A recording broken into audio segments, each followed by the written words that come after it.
Welcome back to the reading of Mental Health Through Will Training by Abraham A. Lowe. This is Section 2, Chapter 3, The Will to Bear Discomfort.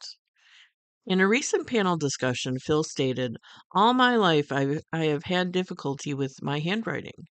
When I had to write anything or sign a paper, I became tense, and the strain made it impossible for me to write clearly. I always thought I couldn't help it. I get nervous and can't write, that's all. In recovery, I have learned that every body can command his muscles to move.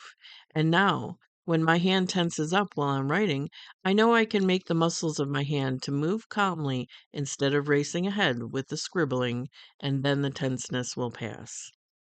Phil, in his pre-recovery days, had the conviction he could not write and the certainty he could not help it. His credo was, "I can't do it, that's all."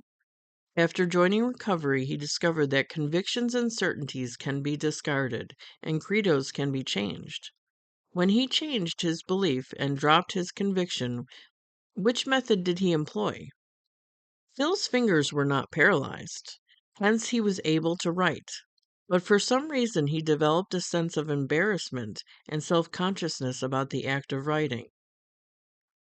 The self-consciousness produced tenseness, which caused the fingers to go into a mild spasm whenever they were made to wield the pen. The spasm may have given rise to some sort of cramping sensation. That created discomfort. In order to avoid discomfort, he avoided writing. He feared it to write because he dreaded the discomfort it entailed. But the more he feared it, the more annoying grew the discomfort. The greater the discomfort, the more intense the fear. In the end, the vicious cycle, relentlessly fanning both fear and discomfort into extremes of agonies, made Phil believe the smooth, effective, and painless writing was impossible. What seemed impossible to Phil was not the act of writing, but rather the necessity to face, tolerate, and endure the discomfort connected with it. This is an important conclusion because it describes the pattern which applies to every nervous fear. Some of my patients go to bed with the fear of not sleeping. They think they fear sleeplessness because it ruins health. But what actually frightens them is the torture, that is, the discomfort of lying awake in the dreadful stillness of the night.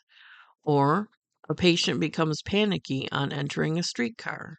He thinks his fear is that of the threatening collapse. But what actually scares him is the prospect of being tormented during the ride by palpitations, choking sensations, dizziness, and sweats. Again, it is the anticipation of discomfort and nothing else that causes the apprehension.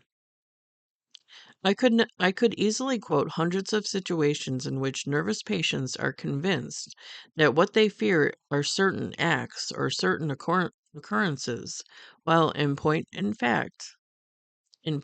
fact, the only fear they experience is that of the discomfort, which they conceive of as unendurable, or intolerable, or unbearable. To put it bluntly, nervous fear is the fear of discomfort.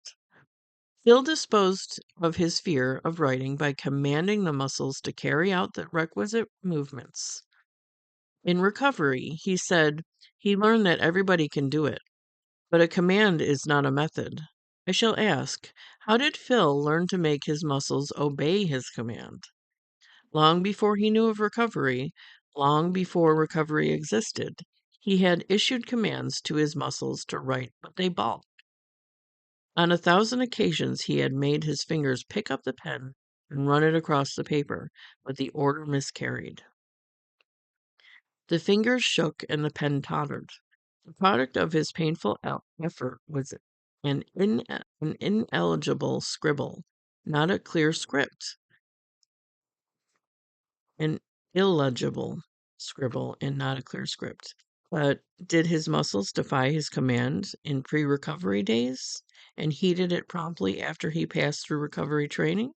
Which is the recovery method of making muscles obey directions? In his pre-recovery days, Phil issued orders to his muscles to perform the act of writing. Had he done nothing else, there can be no doubt that the writing would have been accomplished. But while giving directions to his fingers, his mind was obsessed with the thought that writing was unendurable torture and that he could not go through with the task. Your muscles will not move, of course, if you suggest to them the fear that the movement will lead to disaster.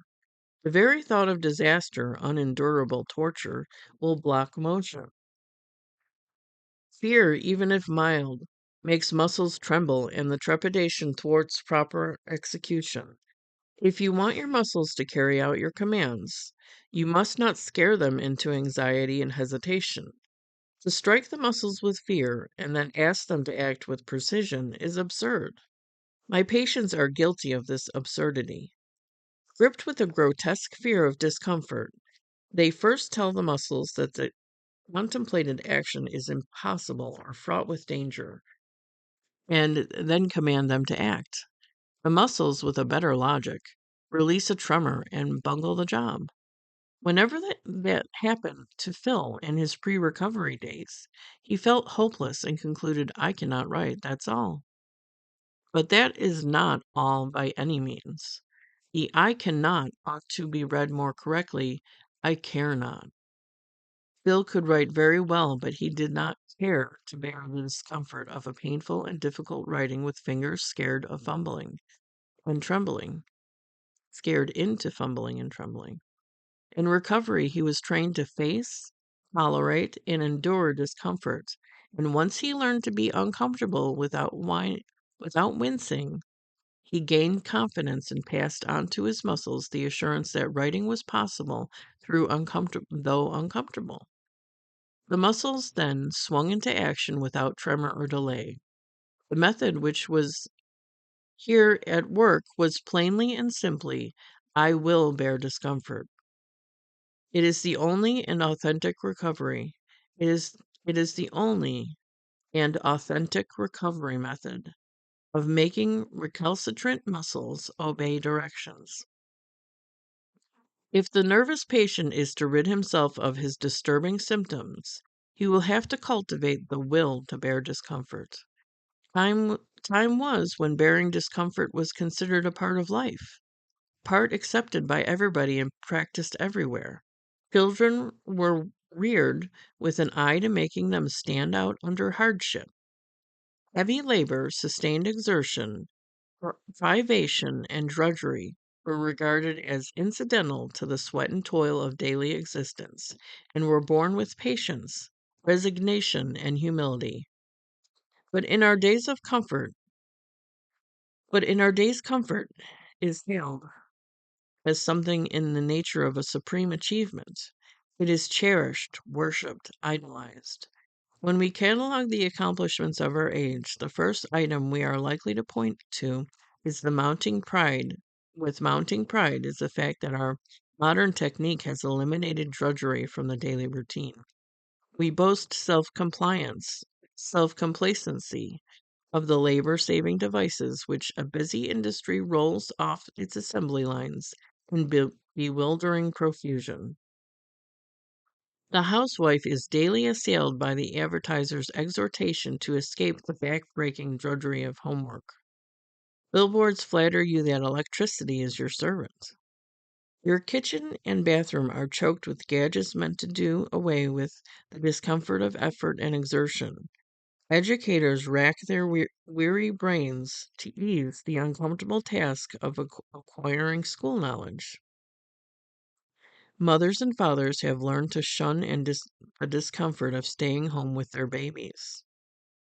Youngsters, resenting the discomfort of rules and conventions, are in feverish haste to cast off old age restraints. I shall ignore the fact that automobiles have abolished the effort of walking, that typewriters have disposed the inconvenience of writing, and that an elaborate push button system prevents us effectively from working off our unspent energies on household chores and office jobs. All of this may be rated as an unavoidable development, perhaps even desirable in a limited sense. What is more important is that this process of removing effort and creating mechanical comforts is being acclaimed as a value and a cultural achievement. We take a childish pride in our modern progress, extol with boyish conceit our high standard of living. We, we class as backward and unprogressive countries which lack the mechanical comforts which we enjoy. In all of this, the cult of comfort is recommended as the royal road to superior culture. The pursuit of comfort is glorified and the facing of discomfort is discouraged. In this modern scheme of life, the will to bear discomfort has no place. If comfort is raised to the level of a value or ideal, if comfort is raised to the level of value or ideal, discomfort is necessarily looked upon as something not to be tolerated and endured, as something that is definitely not part of life, certainly no necessary part of our modern world. I do not wish to convey the impression that I am opposed to the use of such mechanical conveniences as refrigeration, electricity, and gasoline. If anyone wishes to introduce these or kindred comforts into home or shop, he has my blessing. But he will have to know that this type of legitimate comfort is merely useful and not at all valuable. In those departments of life which are governed by valuations, the cult of comfort is decidedly misplaced. If you want to maintain the values of health and self respect, what you will have to learn is to bear the discomfort of controlling your impulses and steering your will, of curbing your temper. This calls for an attitude which, far from exalting the virtues of comfort, places the emphasis where it belongs, on the will to bear discomfort. When Phil embraced the recovery doctrine that discomfort, even in our advanced days, is a thing to be patiently borne, bravely faced, and humbly tolerated, he discovered he discovered forthwith that his "I cannot" right was nothing but an "I care not" be uncomfortable. He then revised his distorted valuations, braced himself against the part of life which means discomfort, and realized to his amazement that the emphasis properly shifted, things were done more efficiently, and life was quite comfortable again. Thank you. That was it for today. Our next chapter is called Realistic and Romantic Ambition. Please subscribe and join me again. Thank you.